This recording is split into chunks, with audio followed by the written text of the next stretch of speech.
கண்ணன் அன்று காலையிலேயே எழுந்து தன் நண்பன் சேகரன் வீட்டிற்கு சென்றிருந்தான். அங்கே கண்ணன் வந்ததை கவனிக்காத நண்பன் சேகர் கண்ணனுக்கு கொடுப்பதற்காக 10,000 ரூபாய் பணத்தை எண்ணிக்கொண்டிருந்தார். அப்போது அங்கே வந்த அவரது மனைவி பானு, நேற்றே வீட்டுக்கு தேவையான அனைத்து பொருளும் வாங்கியாச்சு, இப்ப எதற்கு தேவையில்லாம பணத்தை எண்ணிட்டு இருக்கீங்க என்று கேட்டாள். உடனே சேகர், அது ஒன்றும் இல்ல, கண்ணன் அவசரமா ஒரு 10,000 ரூபாய் பணம் கடன் தர முடியுமா என்று கேட்டான். அவனுக்கு கொடுப்பதற்காக தான் பணத்தை எடுத்து வச்சிருக்கேன். அதை கேட்டதும் அவரது மனைவி பானு, உங்க மனசுல நீங்க என்ன நினைச்சிட்டு இருக்கீங்க? யாரு எப்போ பணம் கேட்டாலும் என்னை ஒரு வார்த்தை கூட கேட்காம பணத்தை எடுத்து கொடுப்பதா? பின்பு மனைவி என்று நான் ஒருத்தி இங்கு எதற்காக என்றதும் சேகர், ஏன் இப்போது தேவையில்லாம கோபப்படுற? பின்பு என்னங்க, உங்க நண்பர் கண்ணன் போன மாதம்தான் உங்ககிட்ட 20,000 ரூபாய் பணம் வாங்கிட்டு போனாரு. இப்ப வரைக்கும் அந்த பணத்தை அவர் திருப்பி கொடுக்கல. இந்த சூழ்நிலையில் அவரை நம்பி இந்த 10,000 ரூபாய் பணத்தை எப்படி கொடுப்பது? இந்த பணமாவது திரும்பி வரும் என்ற நம்பிக்கை இருக்கா என்று பானு கேட்டதும் உடனே சேகர், இங்க பாரு, உனக்கு கண்ணனை பற்றி தெரியாது. 5 வருடத்திற்கு முன்பு அவன் வாழ்ந்த வாழ்க்கை என்ன, இப்போது அவன் வாழும் வாழ்க்கை என்ன, எத்தனை முறை ஏன் எதற்கு என்று எந்த ஒரு கேள்வியும் கேட்காமல் எனக்கு பணத்தை அள்ளி கொடுத்திருப்பான் தெரியுமா? அதற்கு கைமாறா ஏதோ என்னால முடிந்த உதவியை நான் அவனுக்கு செய்கிறேன்.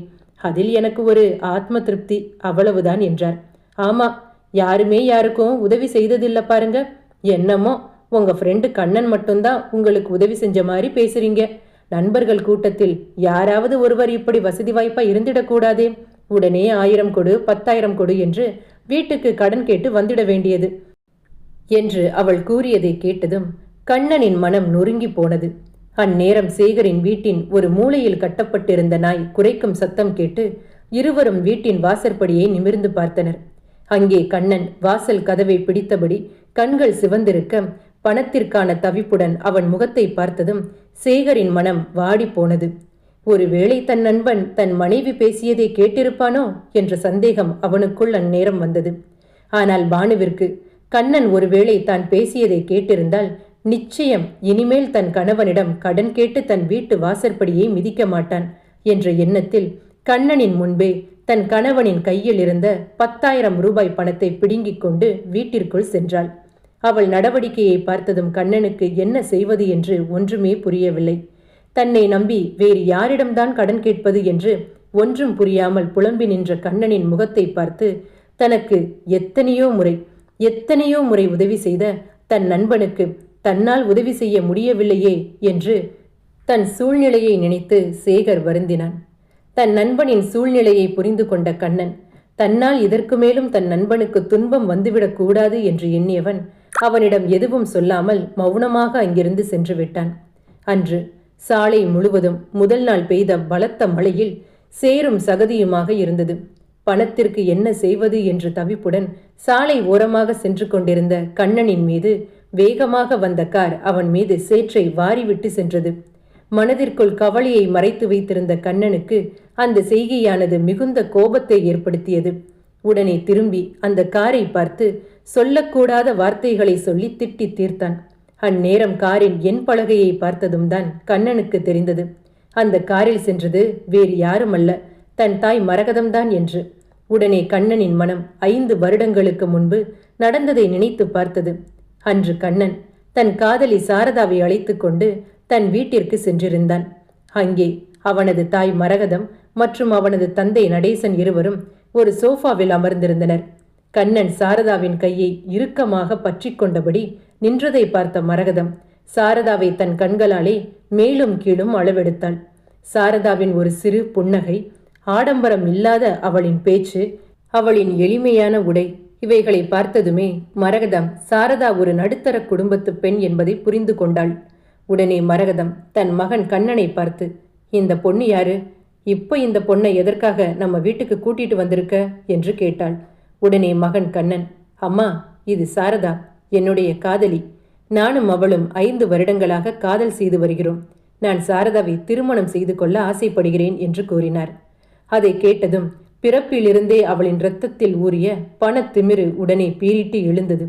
தன் மகன் கண்ணனை பார்த்து மரகதம், இந்த வீட்டுல வேலை செய்கிற வேலையாட்களுக்கு கூட வேலை செய்வதற்கு ஒரு தகுதி வேண்டும். அப்படி இருக்க இந்த வீட்டு மருமகளாக இந்த பொண்ணுக்கு என்ன தகுதி இருக்கு என்று கேட்டாள். அப்போதே சாரதாவிற்கு புரிந்துவிட்டது, தான் கண்ணனை திருமணம் செய்து கொள்ள விரும்புவதை மரகதம் துளியும் விரும்பவில்லை என்று. ஆனால் கண்ணனோ பிடிவாதமாக, அம்மா, எனக்கு சாரதாவை பிடிச்சிருக்கு, என்னோட விருப்பத்தை உங்ககிட்ட சொல்லணும் என்கிற எண்ணத்தில்தான் நான் அவளை இந்த வீட்டுக்கு அழைத்து வந்தேன். பணத்தை புரிஞ்சுக்கிட்ட உங்களால பையனோட விருப்பத்தையும் புரிஞ்சுக்க முடியும் என்று நான் நினைத்தேன். ஆனா என்னுடைய எண்ணம் தவறு என்று நீங்கள் எனக்கு புரிய வச்சிட்டீங்க என்றார். உடனே மரகதம், உனக்கு இந்த சொத்துல பங்கு வேண்டுமென்றால் என்னுடைய தகுதிக்கு பொருத்தமான ஒரு பொண்ணதான் நீ உன் மனைவியாக தேர்ந்தெடுக்கணும். இவளைதான் நீ கல்யாணம் செஞ்சுக்கணும்னு விரும்பினால் நீ இந்த வீட்டை விட்டு வெளியே போகலாம் என்று கூறியதும் கண்ணன் மறுபேச்சு பேசாமல் சாரதாவின் கையை பிடித்து கொண்டு வெளியே சென்றான். அவன் வெளியே செல்வதை பார்த்ததும் நடேசன் கண்ணன் என்று அழைக்க, உடனே கண்ணன், என் விருப்பத்திற்கு மதிப்பளிக்காத இந்த வீட்டில் வாழ்வதை விட என் மனதுக்கு பிடித்தமான பெண்ணுடன் என் வாழ்க்கையை தொடங்குவதே சிறப்பு என்று தன் தந்தையை பார்த்து சொல்லிவிட்டு அங்கிருந்து சென்று விட்டான். வெளியே வந்ததும் சாரதா கண்ணனை பார்த்து தனது அப்பாவி முகத்துடன், உங்க அம்மா சொன்னதுல என்ன தப்பு இருக்கு? அவங்க சொல்றது நியாயம்தானே? இத்தனை நாளா உன்னை பாலும் தேனும் கொடுத்து வெள்ளித்தட்டுல ஊட்டி ஊட்டி வளர்த்தவங்க அவங்க. இப்போ அடுத்த வேளை சாப்பாட்டுக்கு கஷ்டப்படுற என்னை என்ன மாதிரியான ஒரு பொண்ணை இந்த வீட்டு மருமகளாக்கணும்னு நீ நினைச்சா அது எப்படி உங்க அம்மாவால தாங்கிக்க முடியும்? உங்க அம்மாவுக்கும் உனக்கும் இடையில நான் ஒரு பிரச்சனையா வந்திருக்கிறத நினைக்கும் போது எனக்கு என்னையே பிடிக்கல என்றாள். அதை கேட்டதும் கண்ணன், எங்க அம்மா சொன்ன மாதிரி வசதியான ஒரு பணக்கார பெண்ணை என்னால திருமணம் செஞ்சுக்க முடியும். ஆனா என்னால நிம்மதியான ஒரு குடும்ப வாழ்க்கையை அந்த பெண்ணோடு நடத்த முடியாது. திருமணத்திற்கு வேண்டியது பணம் இல்லை, குணம் மட்டும்தான். பணத்தை காரணம் காட்டி உன்னை நான் வெறுக்க விரும்பல. எனக்கு உன்னிடம் பிடித்தது உன்னுடைய குணம்தான் என்று அவளிடம் தான் கூறிய வார்த்தைகள் அனைத்தும் கண்ணனுக்கு அப்போது நினைவிற்கு வந்தது. தன் தாயின் பேச்சை கேட்டு நடந்திருந்தால் ஒருவேளை தான் இப்படிப்பட்ட கஷ்டங்களை தவிர்த்திருக்கலாம் அல்லவா என்று கண்ணன் அவன் மனம் அவனுக்குத்தானே கேள்வி கேட்டுக்கொண்டது. உடனே வேகமாக எரிமலையாக வெடித்தவன் நேராக தன் வீட்டினை சென்றடைந்தான். அங்கே சாரதா ஆசை ஆசையாக வாங்கி வைத்து வளர்த்து வந்த மீன் தொட்டியை தரையில் தூக்கி எறிந்தான். அவன் அதை தூக்கி எறிந்த வேகத்தில் கண்ணாடியானது தரையில் உடைந்து சிதற அதனுள் இருந்த மீன் குஞ்சுகள் அனைத்தும் தரையில் சிந்திய சிறிது நீரில் தத்தளித்தபடி துடிதுடித்து கொண்டிருந்தது. சத்தம் கேட்டதும் சமையலறையில் வேலை செய்து கொண்டிருந்த சாரதா அங்கே வந்து பார்க்க தான் ஆசையாசையாக வளர்த்த மீன் தொட்டியை கண்ணன் கோபத்தில் தூக்கி எறிந்து உடைத்ததை பார்த்ததும் அவள் மனம் தரையில் துடிதுடித்த மீன் குஞ்சுகளைப் போல அவளும் துடித்து போனாள். உடனே கண்ணனை நிமிர்ந்து பார்க்க கண்ணனின் முகம் எரிமலையாய் கோபக்கனலை கக்கிக் கொண்டிருந்தது. அதனை பார்த்ததும் தன் கணவனின் கோபத்தை ஆற்ற நினைத்த சாரதா எதுவும் பேசாமல் சமையலறைக்கு சென்று ஒரு கிளாஸ் தண்ணீர் கொண்டு வந்து அவனிடம் கொடுத்தாள். பின்பு தரையில் துடித்து கொண்டிருந்த மீன் குஞ்சுகளை தண்ணீர் நிரம்பிய ஒரு பக்கெட்டில் எடுத்து போட்டாள். பின்பு தன் கணவன் கண்ணனை பார்த்து, ஏன் இவ்வளவு கோபம்? பாரு, இந்த மீன்கள் எல்லாம் எவ்வளவு சந்தோஷமா அந்த தொட்டியில நீந்தி கொண்டிருந்தது. உன் கோபத்தால பாரு, எல்லாம் சுக்கு நூறா சதறி உடைஞ்சு போச்சு.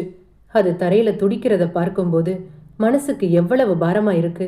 அதை கேட்டதும் கண்ணன், எனக்கும் தான் ரொம்ப பாரமா இருக்கு. ஏண்டா உன்னை கல்யாணம் பண்ணி உன்னை மனைவியாக்கிக்கிட்டு 10க்கும் 20க்கும் கண்டவன் கிட்ட கை நீட்ட வேண்டிய சூழ்நிலையை அந்த ஆண்டவன் எனக்கு கொடுத்துட்டான்னு உன் முகத்தை பார்க்கும் போதெல்லாம் எனக்கு அது பாரமாதான் இருக்கு. ஒன்றும் புரியாத சாரதா குழம்பிய முகத்துடன் கண்ணனை பார்க்க, நீ என்ன சொல்ற? எனக்கு ஒண்ணுமே புரியலையே என்று கேட்டாள். உடனே கண்ணன், இன்னமும் உனக்கு புரியலையா? எங்க அம்மா சொன்னது சரிதான். இனம் என்றைக்கும் இனத்தோடு தான் சேரணும். தகுதி இல்லாத உன்னை கல்யாணம் செஞ்சு மனைவி என்கிற அந்தஸ்தை உனக்கு கொடுத்ததால என் வாழ்க்கையே ஒரு புதக்குழியில் விழுந்த மாதிரி ஆயிருச்சு. எனக்கு இந்த கஷ்டத்தில் இருந்து எப்போ எனக்கு விடிவு காலம் கிடைக்குமோ தெரியல என்றான். உடனே சாரதா, நான் ஒன்னும் உன்னை என்னை கல்யாணம் செய்துக்க சொல்லி வற்புறுத்தலையே. நீதான பணத்தை விட குணம்தான் முக்கியம் என்று என்னை திருமணம் செய்து கொண்ட. இப்ப நீயே என்னை எடுத்தெறிஞ்சு பேசுவது நியாயமா என்று கேட்டாள். ஆமா, அந்த வயசு காதல் என் கண்ணை மறைச்சிருச்சு. எங்க அம்மா சொன்னதுதான் சரி. என்னுடைய அந்தஸ்துக்கு கொஞ்சம் கூட பொருத்தமில்லாத உன்னை நான் கல்யாணம் செய்திருக்க கூடாது. எங்க அம்மா காட்டிய பொண்ணை மட்டும் நான் கல்யாணம் செஞ்சிருந்தா இப்போ என்னுடைய வாழ்க்கை எப்படி இருந்திருக்கும்? கண்டிப்பா ஒரு ஆடம்பர வாழ்க்கையை வாழ்ந்திருப்பேன். இது மட்டுமா? என்னுடைய நண்பர்கள் எல்லாரும் திருமணம், குழந்தை என்று அவங்க வாழ்க்கையில செட்டில் ஆயிட்டாங்க. ஆனா உன்னை திருமணம் செஞ்ச பாவத்துக்கு அந்த ஆண்டவன் இந்த 5 வருஷத்துல ஒரு குழந்தையை கூட நமக்கு இதற்கு மேலும் என்னால் உன் கூட வாழ முடியாது. எனக்கு உன் முகத்தை பார்க்கவே பிடிக்கல. உன் முகத்தை பார்க்கும் போதெல்லாம் இந்த 5 வருஷமா நான் பட்ட கஷ்டமும் வேதனையும் மட்டும்தான் எனக்கு ஞாபகத்துக்கு வருது என்று சொல்லி அங்கே இருந்த மேஜையில் விவாகரத்து பத்திரத்தை கொண்டு வந்து வைத்தான். தன்னை ஒரு நாள் பார்க்காவிட்டாலும் கூட தன் வாழ்க்கையின் ஒரு யுகத்தை வீணடித்ததாக சொன்ன தன் ஆசை கணவனின் காதல் வார்த்தைகளை சாரதா அந்த நொடி நினைத்து பார்த்தாள். சினிமாக்களில் வரும் 2 நிமிட பாடல்களைப் போன்று கண்களை மூடி திறப்பதற்குள் கண்ணன் கேட்ட ஆடம்பர வாழ்க்கையை தன்னால் கொடுக்க முடியாது என்ற உண்மையை புரிந்து கொண்ட சாரதா எந்த ஒரு கேள்வியும் கேட்காமல் கண்ணன் கொடுத்த விவாகரத்து பத்திரத்தில் கையெழுத்திட்டாள்.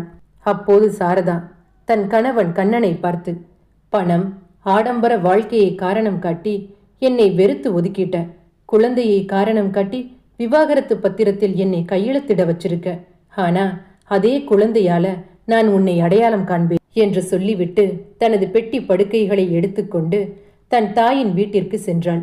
கண்ணனோ இனிமேல் தனக்கு விடிவு காலம்தான் என்று எண்ணியபடி தன் வீட்டிற்கு சென்றான்.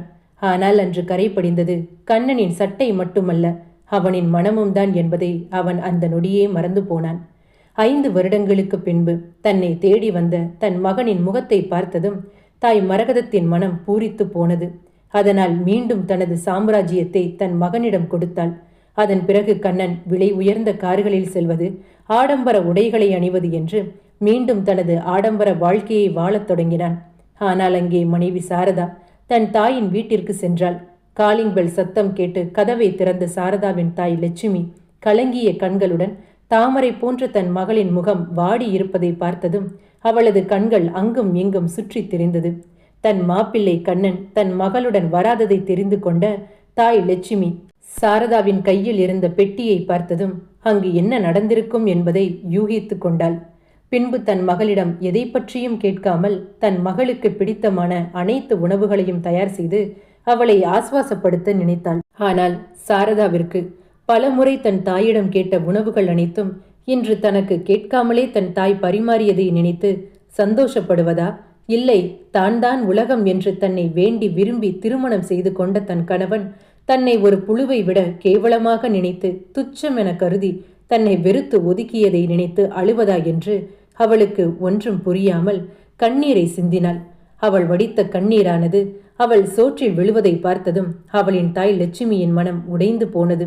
உடனே சாரதா தன் தாய் லட்சுமியை கட்டி அணைத்து கொண்டு தனக்கும் தன் கணவனுக்கும் இடையே நடந்த பிரச்சனைகளை ஒன்று விடாமல் அவளிடம் எடுத்து கூறினாள். அது அனைத்தையும் கேட்ட அவளது தாய் லட்சுமி, ஆண்டவன் மனிதர்களுக்கு எதையும் அளந்துதான் கொடுப்பார்.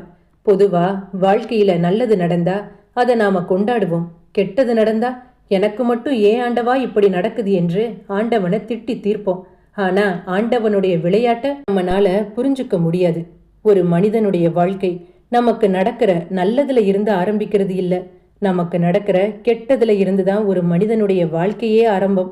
உன்னுடைய வாழ்க்கையில் நடந்த இந்த துக்கத்தில் இருந்துதான் உன்னுடைய வாழ்க்கையின் தொடக்கமே இருக்கு என்று தன் தாய் கூறியதன் அர்த்தம் அப்போது அவளுக்கு புரியவில்லை.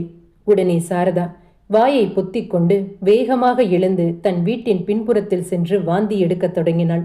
அப்போது வீட்டிற்கு வந்த மருத்துவர் சாரதாவை பரிசோதித்துவிட்டு அவள் கர்ப்பமாக இருக்கிறாள் என்று கூறினார். அதனை கேட்டதும் தன் தாய் லட்சுமி சொன்ன அந்த வார்த்தைதான் அவளுக்கு நினைவிற்கு வந்தது. யாரும் இல்லாத தன் மகளுக்கு தோழியாக, காதலியாக, அனைத்துமாக இருந்து அவளது தாய் லட்சுமி மட்டும்தான். சாரதாவிற்கு ஒரே பிரசவத்தில் அடுத்தடுத்து 2 பெண் குழந்தைகள், ஒரு ஆண் குழந்தை என்று 3 குழந்தைகளும் ஒரே பிரசவத்தில் பிறந்தது. அதை பார்த்ததும் சாரதாவிற்கு பேரானந்தம்தான். அப்போது சாரதாவிற்கு ஒன்று நினைவிற்கு வந்தது. என் குழந்தையின் மூலம் நான் உன்னை அடையாளம் காண்பேன் என்று தன் முன்னாள் கணவனிடம் அவள் கூறிய வார்த்தைகள் மட்டும் அவளுக்கு நினைவில் இருந்தது. அன்றிலிருந்து தன் தாயின் உதவியுடன் சாரதா தன் 3 குழந்தைகளையும் மிகவும் கஷ்டப்பட்டு வளர்த்து வந்தாள். ஆனால் குழந்தைகள் பிறந்த 1.5 வருடத்தில் அவளது தாய் லட்சுமி உடல் நலக்குறைவால் இறந்து போனாள். தன் தாயின் இறப்பிற்கு பின்பு சாரதாவிற்கு தன் வாழ்க்கையே இருண்டு போனது போல இருந்தது. பொதுவாக கணவன் இல்லாமல் ஒரு பெண் தன் குழந்தைகளை மட்டும் வைத்துக்கொண்டு இந்த சமுதாயத்தில் அவர்களை வளர்ப்பது எவ்வளவு பெரிய கஷ்டம் என்று சாரதாவிற்கு முன்கூட்டியே தெரியும். ஏனென்றால் சாரதாவின் வளர்ப்பும் அப்படித்தான். ஆம், லட்சுமி ஒரு சிங்கிள் பேரண்ட். தன் தாய் தன்னை வளர்க்க சிறுவயதில் இருந்து போராடிய ஒவ்வொரு தருணங்களும் அவளுக்கு அந்நேரம் நினைவில் வந்தது. இதற்கு மேலும் தான் வாழ்க்கையில் உயிரோடு இருக்க வேண்டுமா என்று நினைத்த சாரதாவிற்கு வாழ்க்கையில் ஒரு பிடிமானத்தை கொடுத்தது அவளது 3 குழந்தைகள் மட்டும்தான். அதனால் தனக்கு நேரம் கிடைக்கும் போதெல்லாம் தனக்கு தெரிந்த தொழில்கள் செய்து தன் குழந்தைகளின் பசியை போக்கி வந்தாள். தையல் தொழில், டியூஷன் எடுப்பது, உணவு பொட்டலம் தயார் செய்து விற்பது என்று சாரதா செய்யாத தொழிலே கிடையாது. அப்படி இருக்க அன்று செய்தித்தாளில் தான் இதற்கு முன்பு வேலை செய்த அலுவலகத்திலிருந்து வேலைவாய்ப்பு விளம்பரத்தை பார்த்ததும் தான் ஏன் அங்கு வேலை தேடி மீண்டும் செல்லக்கூடாது என்ற எண்ணம் சாரதாவிற்கு அப்போது தோன்றியது. அதனால் சாரதா இதற்கு முன்பு தான் வேலை செய்த அலுவலகத்திற்கு வேலைக்காக அங்கு சென்றிருந்தாள். அங்கே விலை உயர்ந்த ஆடைகளை அணிந்தபடி 5 வருட 10 வருட அனுபவங்களை கையில் வைத்துக்கொண்டு 100கணக்கான பேர் அந்த வேலைக்கு விண்ணப்பித்திருப்பதை பார்த்தாள். ஒரு பக்கம் அவளுக்கு மனதில் பயம் சூழ்ந்து கொண்டாலும் மறுபக்கம் 2 வருடம் தான் அந்த அலுவலகத்தில் வேலை செய்திருப்பதால் கண்டிப்பாக இந்த வேலை தனக்கு கிடைக்கும் என்று நம்பினாள் சாரதா. இருந்தும் நீண்ட இடைவெளிக்கு பின் மீண்டும் தனக்கு அதே கம்பெனியில் வேலை கிடைக்குமா என்ற சந்தேகமும் அவளுக்குள் அவ்வப்போது எட்டி பார்த்தது. ஒவ்வொருவருக்கும் நேர்முகத் தேர்வு நடந்து முடிந்து அங்கிருந்து அனைவரும் சென்றபடி இருந்தனர். அப்போது சாரதாவிற்கான நேரமும் வந்தது. சாரதா உள்ளே சென்றதும் 4 புறங்களிலும் கண்ணாடியால் சூழப்பட்ட அந்த மிகப்பெரிய அறையின் நடுவில் ஒரு டேபிளின் முன்பு மேனேஜர் அமர்ந்திருக்க எதிர்ப்பக்கம் 2 நாற்காலிகள் போடப்பட்டிருந்தது. உடனே சாரதா வணக்கம் தெரிவித்துவிட்டு அந்த நாற்காலியில் சென்று அமர்ந்தாள். அவளை பார்த்ததும் மேனேஜர், இத்தனை நாள் இந்த கம்பெனிக்கு வேலைக்கு வராமல் எங்கே போயிருந்த என்று கேட்டார். எனக்கு திருமணமாகி 2 குழந்தைகள் இருக்கு. என் குழந்தைகளை கவனிக்க வேண்டியது என்னுடைய பொறுப்பும் கடமையும் அல்லவா? அதனால்தான் என்னால் இங்கே வேலையை தொடர முடியல என்றாள் சாரதா. அதனை கேட்டதும் மேனேஜர், அப்படி என்றால் உங்களுக்கு தேவைப்பட்டா நீங்க இந்த கம்பெனிக்கு வேலைக்கு வருவீங்க. நீங்க கேட்டு வந்த உடனே நாங்களும் உங்களை எந்த ஒரு கேள்வியும் கேட்காம வேலையை தூக்கி கொடுத்துடணும், அப்படிதானே என்று நக்கலாக கேள்வி கேட்க அதனை புரிந்து கொண்ட சாரதா இதற்கு மேலும் தனக்கு இந்த வேலை கிடைக்காது என்ற விரக்தியில் வீட்டை நோக்கி நடக்கத் தொடங்கினாள். போகும் வழி முழுவதும் தன் 3 குழந்தைகளையும் எப்படி வளர்க்கப் போகிறோம் என்ற தவிப்பும் பயமும் அவள் கண்களில் தெரிந்தது. தன் 3 குழந்தைகளை நினைத்தபடியே அங்கிருந்து நடந்து சென்றாள். வீட்டிற்கு சென்றதும் மெல்லிய தளர் நடையுடன் ஒரு கிளாஸ் தண்ணீர் கொண்டு வந்து அவள் மகள் சாரதாவிடம் கொடுத்தாள். அதனை வாங்கி பருகியதும் தான் சாரதாவிற்கு ஒன்று நினைவிற்கு வந்தது. தன் மகள் அணிந்திருந்த உடை பார்ப்பதற்கு வித்தியாசமாகவும் மிகவும் நன்றாகவும் இருந்தது. தான் தைத்த உடையை போன்று ஏன் வித்தியாசமான முறையில் உடைகளை தைத்து அதை ஆன்லைனில் விற்கக்கூடாது என்ற ஒரு சிந்தனை சாரதாவிற்கு அப்போது எழுந்தது. அன்றிலிருந்து தன் குழந்தைகளின் உதவியுடன் சாரதா வித்தியாசமான முறையில் துணிகளை தைத்து அனைத்து வயதினரும் அணியும்படியான ஆடைகளை ஆன்லைனில் முழு நேரமாக விற்கத் தொடங்கினாள். அந்நேரம் சாரதாவை பற்றி கேள்விப்பட்ட கண்ணனின் நண்பனான சேகர் சாரதாவை அழைத்து தன் அலுவலகத்தில் அவளுக்கு ஒரு வேலையும் வாங்கி கொடுத்தான். சாரதா படிப்படியாக தொழில் நுணுக்கங்களை கற்றுக்கொண்டு தன் முழு திறமையையும் செலுத்தி புதிதாக ஒரு தொழிலை தொடங்கினாள். தன் நண்பனுக்கு எத்தனையோ முறை உதவி செய்ய நினைத்தும் கூட பல முறை தன் மனைவி தன்னிடம் கண்டிப்புடன் நடந்து கொண்ட காரணத்தினால் மனம் நொந்து போன சேகர் தன் நண்பனுக்கு செய்ய வேண்டிய உதவிகளை நண்பனின் குடும்பமான சாரதாவிற்கு செய்ய நினைத்தார். அதன் பலன் சாரதா என்று மிகப்பெரிய தொழிலதிபர். அப்படி இருக்க அன்று சாரதாவிற்கு ஒரு தபால் வந்திருந்தது. அவள் அதனை பிரித்து படித்து பார்த்தாள். அதை பார்த்ததும் அவள் மனமெல்லாம் நொறுங்கி போய்விட்டது. அதில் தன் முன்னாள் கணவன் கண்ணன் பெயருடன் கமலி என்ற பெண்ணின் பெயர் பொறிக்கப்பட்டு 3ஆம் ஆண்டு திருமண விழா கொண்டாட்ட அழைப்புதல் என்று அதில் எழுதப்பட்டிருந்தது. அதை பார்த்ததும் சாரதா ஒரு நிமிடம் பயத்தில் நடுங்கி போனாள். கண்ணன் எதற்காக அவன் திருமண கொண்டாட்ட விழாவிற்கு தன்னை அழைக்க வேண்டும் என்ற பல கேள்விகள் சாரதாவிற்குள் அப்போது எழுந்தது. தான் இந்த விழாவில் கலந்து கொள்வது சரியா? தன்னை வேண்டாம் என்று ஒதுக்கி தூக்கி எறிந்த கண்ணனின் முகத்தை மீண்டும் தான் எதற்காக பார்க்க வேண்டும் என்று நினைத்தாள் சாரதா. ஆனால் சாரதாவிற்கு அப்போது நினைவிற்கு வருவது ஒன்றே ஒன்றுதான். உன்னை உன் குழந்தைகள் மூலம் அடையாளம் காண வைப்பேன் என்று தன் கணவனை பார்த்து கூறிய அந்த வார்த்தைதான் அவளுக்கு அந்த நேரம் ஞாபகத்திற்கு வந்தது. உடனே அந்த விழாவிற்கு செல்வதற்கு அவள் தயாரானாள். ஆனால் அங்கே கண்ணனின் இரண்டாம் மனைவி கமலி மிகப்பெரிய பணக்கார வீட்டு பெண், தொழிலில் கெட்டிக்காரி, தாய் கிடையாது. தந்தையின் அரவணைப்பில் வளர்ந்தவள், சிறு வயதிலிருந்தே தாயின் பாசத்திற்காக ஏங்குபவள். திருமணத்திற்கு முன்பே தான் கண்ணனுக்கு இரண்டாம் தாரம் என்ற உண்மை அவளுக்கு நன்றாகவே தெரியும். இருந்தும் கண்ணனை திருமணம் செய்து கொள்ள நினைத்ததற்கு முக்கியமான காரணம் ஒன்று மட்டும்தான். ஏற்கனவே திருமணமாகி விவாகரத்தான கண்ணன் மீண்டும் ஒரு விவாகரத்து என்ற சூழ்நிலையை அவரது வாழ்க்கையில் சந்திக்க நேர்ந்தால் அது இந்த சமுதாயத்தில் கண்ணனுக்கு மிகப்பெரிய அவமானத்தை வாங்கித்தரும் என்று அவனுக்கு நன்றாகவே தெரியும். அதனால் நிச்சயம் தன்னை திருமணத்திற்கு பின்பு விவாகரத்து செய்யவும் தன்னை விட்டு வேறு பெண்ணிடம் செல்வதற்கு வாய்ப்பில்லை என்று நினைத்த கமலி தன் தாயிடம் கிடைக்க வேண்டிய ஒட்டுமொத்த பாசத்தையும் கண்ணன் தன்னிடம் செலுத்துவார் என்ற நம்பிக்கையில் கமலி கண்ணனை திருமணம் செய்து கொள்ள ஒப்புக்கொண்டாள். ஆனால் கமலிக்கு அப்போது தெரியாது தனக்கு மிஞ்சப்போவது ஏமாற்றம் மட்டும்தான் என்று. கண்ணனுடனான திருமண வாழ்க்கை 3 ஆண்டுகள் எந்த ஒரு பிரச்சனையும் இன்றி கடந்து போனதாகத்தான் கண்ணன் நினைத்து கொண்டிருந்தான். ஆனால் அங்கே 3ஆம் ஆண்டு திருமண விழா ஏற்பாடுகள் அனைத்தும் தயார் நிலையில் இருந்தது. மாளிகை முழுவதும் வண்ண விளக்குகளால் அலங்கரிக்கப்பட்டு விலை உயர்ந்த கார்களில் வசதி படைத்த அனைவரும் ஒருவர் பின் ஒருவராக அங்கு வந்து கொண்டிருந்தனர். அந்நேரம் மேடைகள் அலங்கரிக்கப்பட்டு மேடையின் முன்பு பெயர்கள் எழுதப்பட்டு வரிசையாக அடுக்கப்பட்ட நாற்காலிகள் அங்கே போடப்பட்டிருந்தது. அந்நேரம் சாரதா தன் 3 பிள்ளைகளையும் அழைத்து கொண்டு தங்க நிற உடை அணிந்தபடி அங்கு வந்து நின்றாள். நேராக மாளிகைக்குள் சென்றவள் தனக்காக ஒதுக்கப்பட்ட இடத்தில் சென்று அமர்ந்தாள். அங்கே சாரதாவை பார்த்த கண்ணன் ஏளனமான ஒரு சிரிப்பு சிரித்தான். ஆனால் சாரதா அதனை பெரிதுபடுத்தவில்லை. சாரதாவின் அருகில் விளையாடி கொண்டிருந்த அந்த 3 பிள்ளைகளை பார்த்ததும் கண்ணனுக்கு புரிந்துவிட்டது அது தன் குழந்தைகள்தான் என்று. அவனால் அதை பற்றி எந்த ஒரு கேள்வியும் சாரதாவிடம் கேட்க முடியவில்லை. தன் முன்னாள் மனைவியை, தன் ஆடம்பர வாழ்க்கையை காரணம் காட்டி சாரதாவை கண்ணன் அவமானப்படுத்த அப்போது நினைத்தான். அதனால் கண்ணன் உடனே சாரதாவை மேடைக்கு அழைத்து, பார்த்தாயா நான் வாழ்கின்ற இந்த வசதியான வாழ்க்கையை? கண்டிப்பா இதை பார்க்கும்போது உனக்கு பொறாமையாதான் இருக்கும். ஆனால் நான் மட்டும் உன்னை விட்டு விலகாமல் இருந்திருந்தால் இந்த ஆடம்பர வாழ்க்கை எனக்கு கிடைத்திருக்குமா என்றான். அந்த நேரம் பார்த்து சாரதாவின் பிஏ வேகமாக ஓடி வந்து, மேடம், குழந்தைங்க உங்களை ரொம்ப தொந்தரவு செய்கிறாங்களா? நாங்க அவங்கள அழைச்சிட்டு போகட்டுமா என்று கேட்டாள். அதனை பார்த்ததும் கண்ணன், நீ யாரு என்று அவளை பார்த்து கேட்க, உடனே அந்த பெண்மணி, நான் சாரதா மேடத்தோட பர்சனல் அசிஸ்டண்ட்.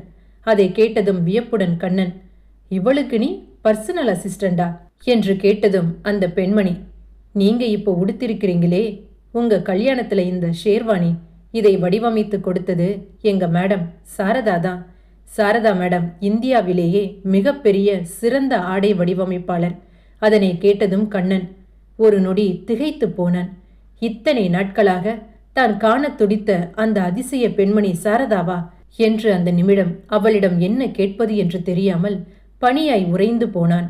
அதை பார்த்ததும் சாரதா, நான் இங்கு வந்ததற்கான காரணம் நீ வாழற இந்த ஆடம்பர வாழ்க்கையை பார்ப்பதற்காக அல்ல. உன்னை என் குழந்தையின் மூலம் அடையாளம் காண்பேன் என்று நான் அன்று சொன்ன வார்த்தை உனக்கு ஞாபகம் இருக்கிறதா? அதை நிறைவேற்றிவிட்டு போகலாம் என்ற எண்ணத்திற்காக மட்டும்தான் நான் இங்கு வந்தேன். இப்போது கூட நீ தனி ஆளுதான். ஆனா என்னை பாரு, கணவர் இல்லாம எந்த ஒரு பின்புலமும் இல்லாம இவ்வளவு பெரிய சாம்ராஜ்யத்தை கட்டி எழுப்பிய எனக்கு முழு ஆதரவாக இருந்தது என்னுடைய குழந்தைகள் மட்டும்தான் என்று சாரதா கூறியதை கேட்டதும் அங்கிருந்த மக்களிடம் இருந்த சலசலப்பு அடங்கியது. உடனே சாரதா தன் பிள்ளைகளை பார்த்து, பணத்தை மதிக்க தெரிந்தவர்களுக்கு மனிதர்களின் குணத்தை மதிக்க தெரியாது என்று பெரியவங்க சொல்லுவாங்க. மனிதர்களை மதிக்க தெரியாத, மனிதர்களுக்கு மதிப்பு கொடுக்க தெரியாத இங்கு நாம் வந்திருக்க கூடாது என்று சொல்லிவிட்டு, வாங்க பிள்ளைகளா என்று தன் பிள்ளைகளை அழைத்து கொண்டு அங்கிருந்து வெளியே சென்றாள். அவள் அங்கிருந்து வெளியே சென்றதும் உயர்தர கார் ஒன்று அவளின் முன்பு வந்து நின்றது. உடனே அவளது காரின் கதவை திறந்துவிட சாரதா காரினுள் ஏறி அமர்ந்தாள். அப்போது காரின் கண்ணாடியின் வழியே தன்னை வியப்புடன் பார்த்து கொண்டிருந்த தன் முன்னாள் கணவன் கண்ணனை பார்த்து ஒரு சிறு புன்னகை செய்துவிட்டு தன் குழந்தைகளை தன்னுடன் அழைத்து கொண்டு அங்கிருந்து சென்று விட்டாள் முன்னாள் மனைவி சாரதா. பின்பு நேராக விருந்தினர் மேடைக்கு வந்து நின்ற தன் கணவனை பார்த்து கண்ணனின் இரண்டாம் மனைவி கமலி, தாயில்லாத எனக்கு தாயினுடைய அன்பு உன்மூலம் எனக்கு கிடைக்கும் என்ற நம்பிக்கையில தான் நீ என்னை இரண்டாம் தாரமாக திருமணம் செய்து கொள்ளப் போகிறாய் என்ற உண்மை எனக்கு தெரிந்திருந்தும் கூட நான் உன்னை திருமணம் செய்து கொள்ள சம்மதித்தேன். ஆனால் திருமணமான அன்றைய நாளிலிருந்து பணத்தின் பின்னால் ஓடிய நீ உனக்காகவே வாழ்ந்து கொண்டிருக்கும் ஒரு உயிருள்ள ஜீவனின் மனதை புரிந்து கொள்ள ஒரு நொடி கூட நீ என்னை பற்றி நினைக்கல. இதற்கு மேலும் என்னால உன்னுடன் வாழ முடியாது. இந்த விவாகரத்து பத்திரத்தில் கையெழுத்து இடு என்று அங்கு வந்திருந்தவர் முன்னிலையில் விவாகரத்து பத்திரத்தை கமலி கண்ணனின் முன்பு நீட்டியதும் கண்ணனுக்கு 8 வருடங்களுக்கு முன்பு தன் முதல் மனைவி சாரதாவிடம் பணத்தை காரணம் காட்டி அவளை விவாகரத்து செய்ய விவாகரத்து பத்திரத்தை நீட்டிய அந்த நிமிடம்தான் அவனுக்கு நினைவிற்கு வந்தது. இனிமேல் தன் வாழ்க்கையில் எல்லாம் தன் குழந்தைகள்தான் என்ற உண்மையை புரிந்து கொண்ட சாரதா கண்ணனை மறந்து தன் குழந்தைகளுடன் வாழ வேண்டிய தனக்கான வாழ்க்கையை தேர்ந்தெடுத்தாள். இரண்டாம் தாரமாக தான் கண்ணனை திருமணம் செய்து கொண்டாலும் தாயிடம் கிடைக்க வேண்டிய அன்பும் அரவணைப்பும் தன் கணவனிடம் கிடைக்கும் என்ற நம்பிக்கையில் கண்ணனை திருமணம் செய்து கொண்ட கமலி இனியும் தன் வாழ்க்கையில் தன் கணவனால் கிடைக்கப் போவது ஏமாற்றம் மட்டும்தான் என்ற உண்மையை புரிந்து கொண்டதும் தனக்கான வாழ்க்கையை வாழ வேண்டும் என்று முடிவு செய்து விட்டாள். சாரதா மற்றும் கமலி இருவரின் செயலையும் புரிந்து கொண்ட கண்ணன் பெண்ணின் அன்பிற்கு அடிபணியாமல் பணத்தின் பின்னால் அடிபணிந்து ஓடியது எவ்வளவு பெரிய முட்டாள்தனம் என்பதை கண்ணன் நன்று புரிந்து கொண்டான். பொதுவாக பெண்கள் ஏற்கனவே திருமணம் நடந்து விவாகரத்து பெற்ற ஒருவரை மீண்டும் திருமணம் செய்து கொள்ள பலரும் பல நேரங்களில் தயங்குவது உண்டு. காரணம், இருவருக்கும் இடையே விவாகரத்து நடந்த சூழ்நிலைக்கான காரணம் என்ன என்ற கேள்வி பெரும்பாலான பெண்களின் மனதில் எழுவது உண்டு. ஆனால் ஒரு சில பெண்கள் மீண்டும் தன்னை விவாகரத்து செய்தால் சமுதாயத்தில் அவருக்கு மதிப்பு குறைந்துவிடும், அந்தஸ்து பறிபோய்விடும் என்ற காரணத்தினால் நிச்சயமாக திருமணத்திற்கு பின்பு தன் முன்னாள் மனைவியிடம் நடந்து கொண்டதைப் போல தன்னிடம் நடந்து கொள்ள மாட்டார்கள் என்ற நம்பிக்கையில் ஒரு மிகச்சிறந்த கணவன் மனைவி வாழ்க்கையை அவர் மூலமாக தன்னால் வாழ முடியும் என்ற எண்ணத்தில் சில பெண்கள் கமலி போன்று இப்படி ஒரு முடிவுகளை எடுப்பது உண்டு. ஆனால் விவாகரத்தான ஒரு ஆணையோ அல்லது ஒரு பெண்ணையோ மீண்டும் ஒரு ஆணோ அல்லது ஒரு பெண்ணோ திருமணம் செய்து கொள்ள நினைப்பது அவரவர் விருப்பம்தானே தவிர அதில் ஒன்றும் தவறு கிடையாது. ஆனால் திருமணத்திற்கு வேண்டியது பணமோ ஆடம்பரமோ கிடையாது. கமலியாக இருக்கட்டும் அல்லது கண்ணனின் முன்னாள் மனைவி சாரதாவாக இருக்கட்டும், இருவருமே தங்கள் கணவனிடம் விரும்பிய ஒன்று கணவன் தன் மனைவிக்காக ஒதுக்கக்கூடிய சிறிய நேரங்கள், அன்பான கனிவான சிறு சிறு வார்த்தைகள் மட்டும்தானே தவிர பணமோ ஆடம்பர வாழ்க்கையோ கிடையாது. ஆனால் தன் மனைவிகளின் மனதை புரிந்து கொள்ளாமல் தனக்கு கஷ்டம் என்று வந்த அடுத்த நொடியே தான் கட்டிய மனைவியை தூக்கி எறிந்துவிட்டு பணத்தை தேடி கட்டிய மனைவிகளை மறந்து பணத்தின் பின்னால் ஓடிய கணவன் கண்ணனுக்கு இரண்டாம் மனைவி கமலி கொடுத்த பதிலடி சரியா தவறா? உங்களது கருத்தை மறக்காமல் கமெண்டில் பதிவிடவும். இந்த கதை உங்களுக்கு பிடித்திருந்தால் இந்த கதைக்கு நீங்கள் எவ்வளவு பாயிண்ட் கொடுக்க விரும்புகிறீங்களோ அது கீழே இருக்கிற ஹைப் என்கிற பட்டன் மூலமாக நீங்கள் தாராளமாக கொடுக்கலாம். அது மட்டுமல்ல, இந்த கதை பிடிச்சிருந்தா மறக்காமல் லைக் பண்ணி சப்ஸ்கிரைப் பண்ண மறக்காதீங்க. உங்கள் ஃப்ரெண்ட்ஸ் அண்ட் ஃபேமிலி மெம்பர்ஸுக்கு இந்த கதையை ஷேர் பண்ணுங்கள். நன்றி, வணக்கம்.